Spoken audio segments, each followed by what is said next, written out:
Hey everyone, and welcome back to The Explainer. Today we're jumping right into the beautiful, messy, and let's be real, sometimes super conflict-heavy world of blended families. Specifically, we're looking at one of the absolute trickiest challenges you can face, merging family rules without causing instant chaos. If you've ever felt like you're walking on eggshells just trying to establish some basic boundaries in a newly blended home, you are absolutely in the right place. Let's get started. Okay, let's dive into this. Here is our roadmap for today's explainer. First, the rule collision problem. Second, the 3 pillars of unity. Third, real-life scripts. And finally, pitfalls to avoid. Listen to this for a second. I once told my stepson, "We don't do screen time past 8 p.m. He looked at me and said, "But Dad lets me watch till 10. Wow. Talk about a freezing moment, right? But this perfectly captures the emotional difficulty of blending families. In this scenario, the parent was completely right about their own house rule, but the child wasn't wrong either. When 2 totally valid realities exist at the exact same time, the child gets caught right in the middle, and the stage is set for a major clash. Which brings us to section 1, the rule collision problem. Because when families merge, rules don't always just blend seamlessly. A lot of times they collide. Think about what that collision actually looks like in practice. Imagine one household has a firm 9 p.m. bedtime, a strict no sweets rule after dinner, and absolutely no phones at the table. But then, the other household allows a 10:30 p.m. bedtime, has dessert every single night, and phones at the table are totally fine. Can you imagine being a kid moving between these 2 drastically different environments every few days? The friction they face trying to adapt to these whiplash-inducing changes is immense. So what happens when rules constantly contradict each other? Well, kids feel divided. Children absolutely thrive on consistency, and when rules clash, they just get confused. They feel unstable, and naturally, they might start trying to work the system. And honestly, it's incredibly hard on the parents, too. The biological parent might be terrified of being undermined, while the step-parent desperately needs their boundaries to be respected. It's basically a breeding ground for resentment. But here's the thing, our ultimate goal isn't to make both houses identical. The goal is to ensure that in your home, you speak with one unified voice. Moving into section 2, the 3 pillars of unity. We need a solid structure to avoid all this conflict. To stop those instant arguments in their tracks, you'll have to have a framework. Here are the 3 foundational pillars that'll give your family that essential structure. Step 1 is the big 3 rule. Step 2 is the one voice rule. And step 3 is the private negotiation rule.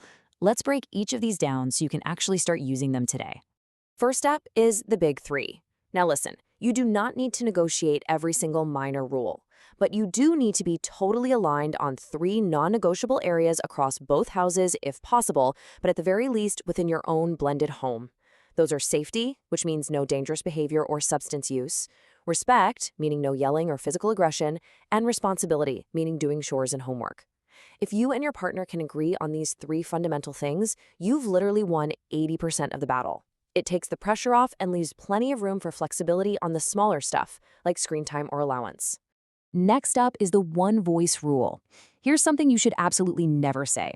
Your mom says no, but I say yes. Why? Because the second you say that, you're dividing the child. Instead, say something like, "We've talked about this, in both homes the rule is," or "Here's the plan we've agreed on." Even if the rules are totally different across the 2 households, the message coming from you and your partner has to be completely unified. Remember, you're building a safe, stable home for your child. You're not trying to win an argument with an ex. Our third pillar is the private negotiation rule. It's beautifully simple, but honestly, a real game changer. Never, ever argue about rules in front of the kids.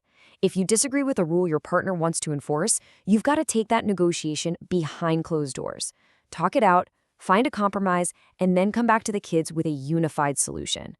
This is so crucial because it stops children from feeling like they're living in the middle of a war zone. All right, section 3, real-life scripts. Let's move from theory to practice with some practical responses to common triggers. Let's look at our first scenario. The trigger here is when your partner wants to break a rule you literally just set. Say they want to give the kid a second cookie right after you said no. Your script is, "I'm working on healthy habits with them. Can we talk about that later?" The crucial point here is how you handle the disagreement. You're gently deferring the conversation to protect that unified front in the moment, without embarrassing or undermining your partner in front of the kid. Next, trigger. It's the classic, "but mom lets me" or "dad lets me." Every single blended family hears this. The script you want to use is, I hear you, but in our house, we've agreed on this rule. I know your other parent has different rules, but we're all trying to help you grow.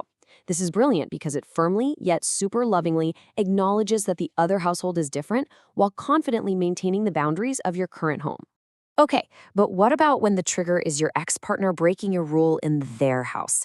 It's so tempting to get angry and lash out, but instead, try this script. I know you let them stay up late, but in my house, bedtime is 9 p.m.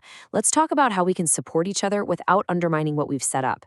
Notice the tone here. You're asking for collaborative support rather than throwing accusations. It's all about clarity, not control. Finally, we have the trigger where the child actively tries to play the parents against each other. The script for this needs to be incredibly direct.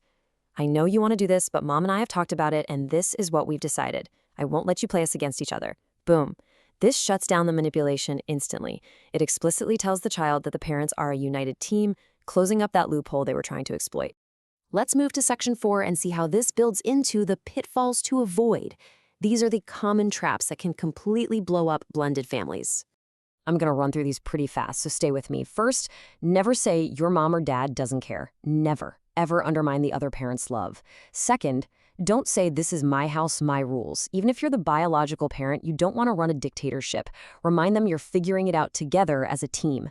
Third, please don't let the kids choose the rules. They're kids, they will always pick the easier option. Stick to your boundaries. And finally, don't make the kids feel like they're the problem. Remind them that they are the reason you're working so hard to figure this whole thing out, not the source of the trouble.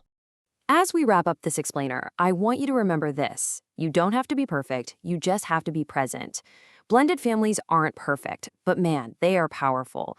When you communicate with clarity and unity, you're building a rock-solid foundation of trust. It isn't about having everything exactly the same in both homes. It's about progress over perfection. I want to leave you with this provocative question to think about. Which rule will you sit down and align on today? Seriously, start small. Pick just one single rule, talk about it privately with your partner, and present a united front. Small, consistent actions lead to massive transformations. Thank you so much for joining me on The Explainer today. Take that first step and keep building your family's magic. Catch you next time.